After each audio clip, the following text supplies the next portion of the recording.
What's up guys? Happy New Year sa ating lahat. First video natin ngayong taong 2026. Bali updatein tayo sa ating channel kasi sobrang tagal natin hindi nakakapag-upload. At hindi masyado importante yung ating i-upload ngayong kagawa ng pang DIY or pang sarili yung ating gagawin. So ano yung ating gagawin? Dito pa rin ko sa ating pang sariling setup. So kung hindi nyo natatanong, dati meron akong panel na 615 watts na dito siya nakalagay sa MPPT na to. Kung bakit siya dyan nakalagay, kasi mag-isa lang siya, hindi niya mapa-kick yung MPPT ng ECG Solax. So bali ang ginawa natin ay yung anim na 120 watts na use, yung matagal nating 120 watts na binili lang natin sa aking bayaw, yun yung nakalagay dito. Bali ano ngayon naka-series siya lahat. Bali 18 or 21 times 6. So ang ano kasi ng MPPT ni ECG Solax ay I think 90 volts to 500. Clarify natin, tingnan natin. PV input niya is maximum open voltage DC 500 volts. MPPT input voltage range DC 60 to 450 volts. So 60, which is yung ating 615 watts na isang malaking 44 volts lang. So kulang talaga. So ngayon mag-add tayo ng dalawang panel dito. At siguro yung dating anim natin donate ko na lang sa kapatid ko.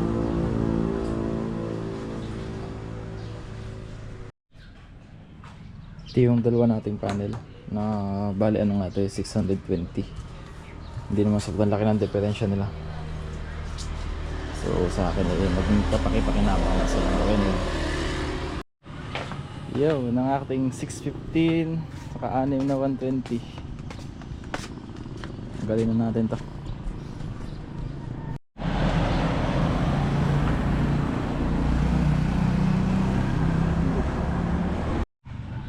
Ito na siya guys, bali tester muna natin ilang voltahe ang ano.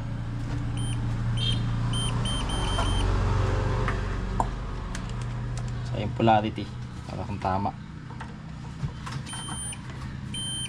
132, pasok na tayo. 132 guys at tama yung kanyang polarity. Dito ganito. So wire na natin sa inverter, magamit na natin.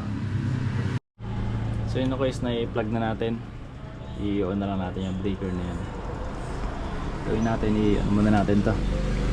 Ganahin muna natin sa solar. So ngayon ay meron siyang load na 308 watts. So pure battery, parang upgrade siya. Ito kasi yung ating ECM, tinanggal ko muna. So yun, i-on na natin itong PB na may 132, tatlong 615, bali 620 yung dalawa. Observe natin. Pasok.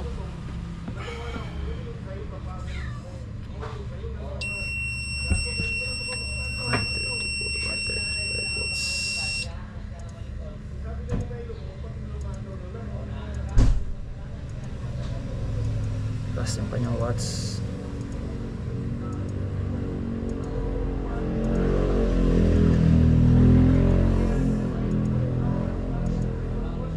Baba ang wattage ko is bali kulimlim kasi.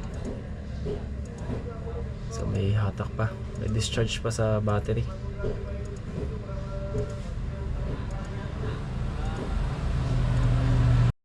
So dahil nga kulimlim, bali try muna ako magtanggal ng rep at freezer natin kasi nasa around 300 yung load natin, 300 watts. So makita lang natin kung nag-charge talaga.